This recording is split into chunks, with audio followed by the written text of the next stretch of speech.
Alongside Josh Lewenberg, and a day later, it's still exhausting to think about that double OT game. And Josh, for all those critics of Nick Nurse for load management and Kawhi Leonard, you know, that is so helpful in a game like we saw on Sunday night.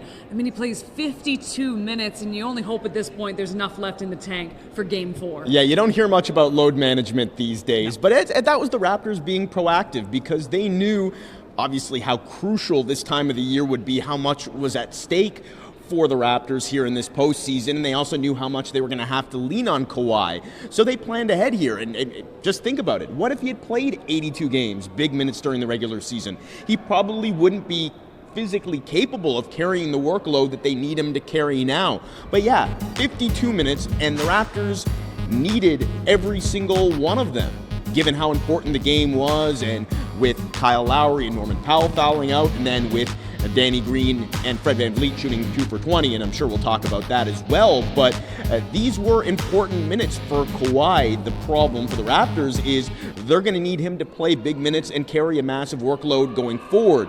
It didn't seem like he was fully healthy. He was limping around, hobbling around on his leg throughout those 52 minutes. So at this point, you just have to cross your fingers and hope that he can bounce back here for Tuesday's Game 4, because that's a game they need to win as well. Well, another phenomenal playoff game from Kawhi Leonard, but you mentioned it. It's Fred VanVleet and Danny Green. They're still struggling to this point, albeit Danny hit that great shot after going 0 for 8. Freddie able to step in when Kyle fouled out of the game, but 2 for 20 overall. I mean, that's got to be better if you're going to get by this Milwaukee team. Well, those 2 shots they hit, as you mentioned, both of them came towards the end of the game. So I think both players are hoping that they can build, get into some sort of rhythm going into Game 4.